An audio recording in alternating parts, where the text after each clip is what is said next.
Sebelum nonton video yang satu ini, jangan lupa subscribe dan pencet lonceng agar tidak ketinggalan updatean baru dari IDX Channel. Setelah 15 putaran perundingan, akhirnya kerjasama Indonesia-European Free Trade Association Comprehensive Economic Partnership Agreement cukup panjang diratifikasi di bulan Maret ini. Dapatkah ini kemudian menjadi amunisi lah daya tembus perdagangan Indonesia ke setidaknya negara-negara anggota EFTA seperti Swiss, Norwegia, Islandia, dan Liechtenstein? Menarik Pak Wiki. Yang pertama adalah ketika kita bicara pasar Eropa, kita seringkali fokus pada Uni Eropa dan lupa bahwa terdapat sejumlah negara seperti Islandia, Norwegia, Swiss, dan Liechtenstein yang tergabung dalam EFTA dan tidak tergabung dalam Uni Eropa, juga memiliki pasar yang potensial dan juga bahkan memiliki tingkat kemakmuran yang lebih tinggi dibanding Uni Eropa. Nah, merujuk pada pertanyaan Pak Wiki tadi, pertama, secara ekonomi perjanjian CEPA ini, ya IE-CEPA ini memberikan dampak yang sangat positif bagi Indonesia.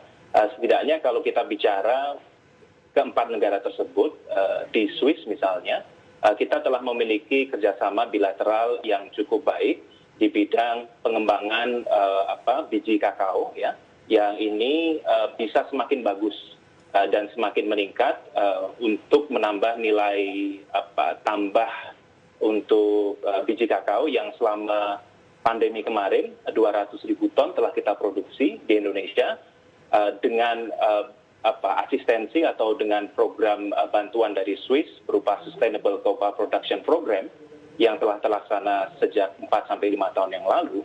Kita punya potensi untuk menembus pasar ekspor kakao ini lebih besar lagi ke Swiss dan juga ke berbagai negara dengan peningkatan teknologi sehingga kita tidak hanya mengekspor biji kakao tapi juga produk olahan yang ini kemudian bisa meningkatkan penerimaan ekspor kita. Itu untuk Swiss.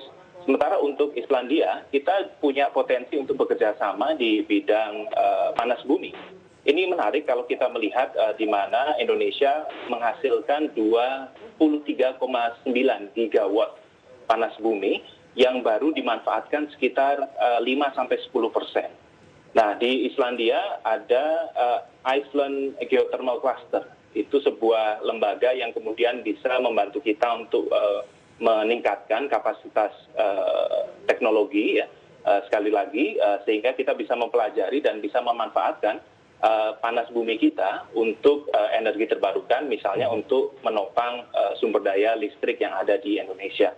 Sementara itu kalau kita bicara Norwegia misalnya, ini sangat strategis karena Indonesia dalam sejak periode Presiden Jokowi, kita banyak bicara tentang maritim, ya, bagaimana maritim menjadi prioritas Presiden Jokowi, dan Norwegia memiliki teknologi yang sangat baik dalam melakukan atau mengolah budidaya ikan yang berkelanjutan. Potensi ikan kita atau potensi kemaritiman kita dalam setahun itu 6,5 juta ton kalau kita sertakan dengan ZEE, zona ekonomi eksklusif, kita sampai 12,54 juta ton, dan itu penangkapan ikan kita sudah cukup baik, tetapi memang perlu ditingkatkan keberlanjutannya agar regenerasi dari potensi maritim ini dapat terus tercapai, dan potensi ini bisa kita raih dengan kerjasama dengan Norwegia melalui IE-CEPA ini. Dan yang terakhir yang tidak kalah penting adalah dengan Liechtenstein, di mana kalau kita merujuk pada Global Competitiveness Index Indonesia terakhir tahun 2019, dari 45 peringkat kita turun ke 50, ada satu yang menarik, di mana dari peringkat itu salah satu indikator kita meningkat, yaitu indeks infrastruktur.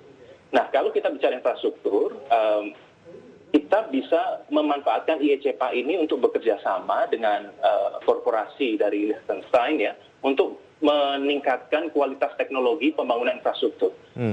Dan ini juga kemudian sejalan dengan agenda Presiden Joko Widodo yang juga menekankan pentingnya pengembangan infrastruktur. Dan terus tentunya akan meningkatkan competitiveness index untuk infrastruktur infrastruktur kita. Baik. Tidak hanya 4 itu dari sisi ekonomi, Pak Weki.